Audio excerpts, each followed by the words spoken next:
এ তো পেকে লাল হয়ে গেছে একদম।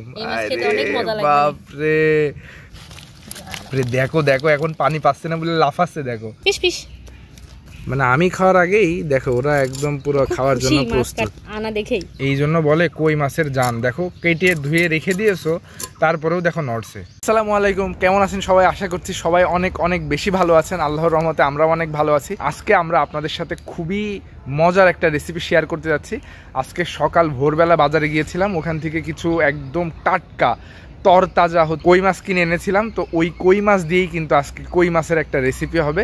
আশা করছি ভিডিওটা দুর্দান্ত হবে, আপনারা না টেনে একদম শেষ পর্যন্ত দেখতে থাকুন, তাহলে আশা করছি অনেক অনেক বেশি এনজয় পাবেন এবং শিখতেও পারবেন যে কিভাবে রান্না করতে হয়। তো চলুন আমরা আমাদের এই যে একদম তরতাজা টাটকা টাটকা একদম ঝাপানো ঝাপানো কই মাছগুলো ধরে নিই এবং এইগুলো দিয়ে রেসিপিটা শুরু করি।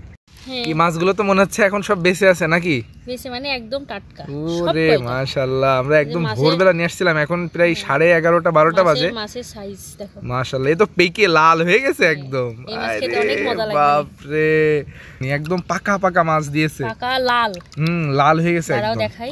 হ্যাঁ একদম, মানে মাছে পুরো ভরপুর, তাই তো? হ্যাঁ হ্যাঁ। দেখ এটা খেতে আশা করছি দারুণ লাগবে।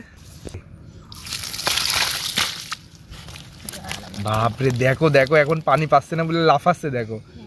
অনেকক্ষণ জীবিত থাকবে না। আর তুমি কাটার সময় অবশ্যই সাবধানে কেটো। মতে এখনই ভয় লাগছে। এখন ছাইয়ের সাহায্যে এই কই মাছগুলো কেটে নেব।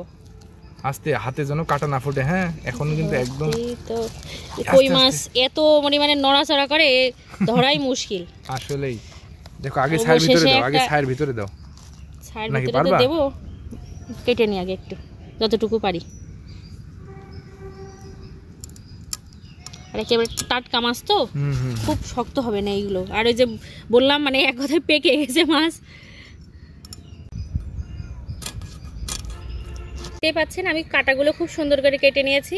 মাছটার গায়ে দেখে মনে হচ্ছে ময়লা বা কালো, এটা কিন্তু ছাই দিয়ে নিয়েছি, না হলে ধরা যাচ্ছিল না। এখন আমি আঁশগুলো ছাড়িয়ে নিচ্ছি। কই মাছে কিন্তু অনেক আঁশ হয়।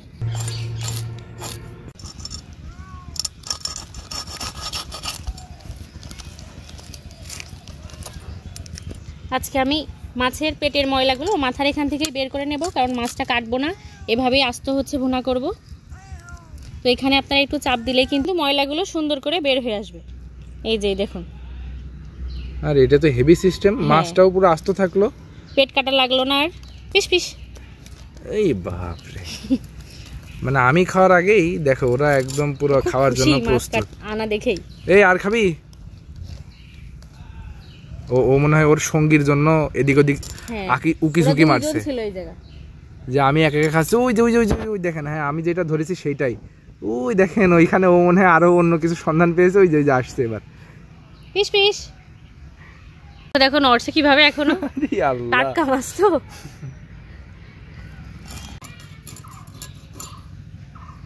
এই জন্য বলে কই মাছের জান। দেখো কেটে ধুয়ে রেখে দিয়েছো, তারপরেও দেখো নড়ছে। আমি একটা জিনিস দেখাই, কই মাছের এই জায়গাটা না ধরলে এদের যে ছাই লেগে বোঝা যাচ্ছে না।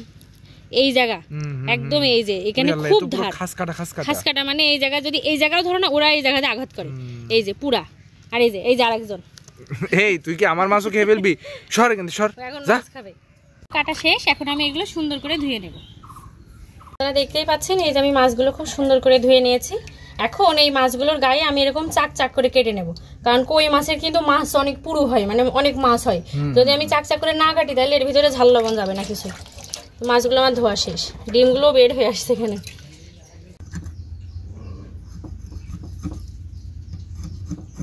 একদম মানে পুরো একদম মাছ মাংস আর কি। আমি এটা যেহেতু ছোট মাছ সেজন্য 2টা করে নিচ্ছি। এই যে মাছগুলোর গা খুব সুন্দর করে চিড়ে নিয়েছি। এখন পরিমাণ মতো লবণ এবং হলুদ দিয়ে মাছগুলো মেখে ভেজে নিব।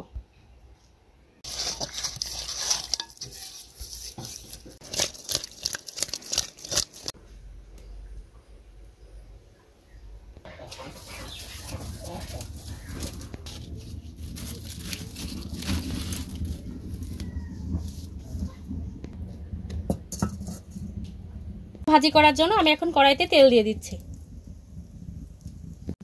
লবণ এবং হলুদ মাখা মাছগুলো এখন তেলে ছেড়ে দিচ্ছি।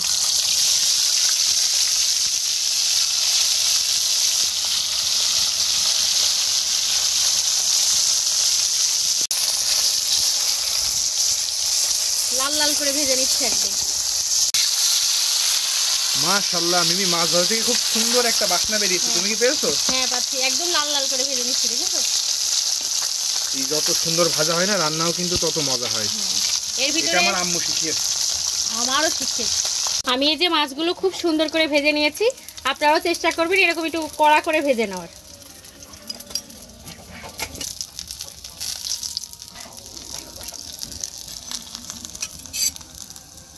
ভুনা করার জন্য আমি কিছু মশলা বেটে নেব।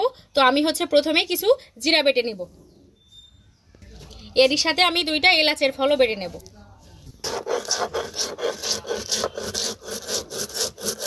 আমি বেটে নেব পেঁয়াজ এবং রসুন, তার সাথে দিয়ে দিব 1 টুকরো আদা।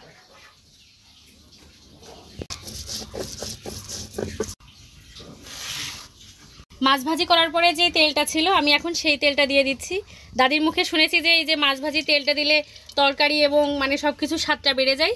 আমি এর সাথে আরও একটু তেল দিয়ে নেব। তেলে এখন দিয়ে দিচ্ছি পেঁয়াজ কুচি, দিয়ে হালকা লাল লাল করে ভেজে নেব। দিয়ে নিচ্ছি 2 টুকরা ডাল, 3টা গোলমরিচ। পেঁয়াজটা লাল লাল হয়ে এসেছে, এই পর্যায়ে আমি বাটা মশলাগুলো দিয়ে দেব।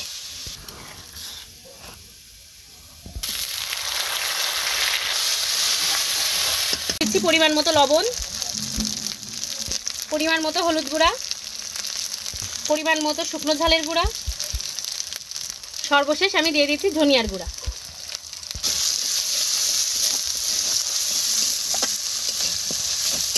অল্প আছে আমি মশলাটা খুব সুন্দর করে কষিয়ে নিয়েছি। এই পর্যায়ে আমি 3টা মাছ দিয়ে দিচ্ছি,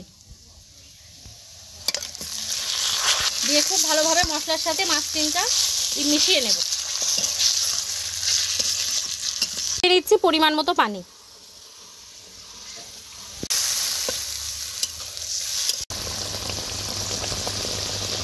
মাছ 3টা আমার রান্না করা প্রায় শেষ। ঠিক এই পর্যায়ে আমি হচ্ছে এখানে কিছু বিদেশি ধনিয়া পাতা কুচি করে নিয়েছি, এখন এগুলো আমি দিয়ে দিব।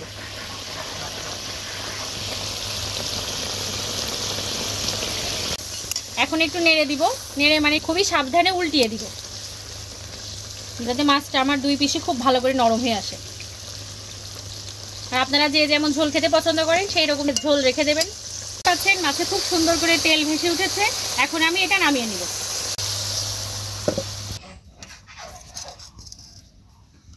মাশাআল্লাহ, যা দেখতে হয়েছে আর যে সুন্দর বাসনা আসছে মিমি, পুরো ফাটাফাটি।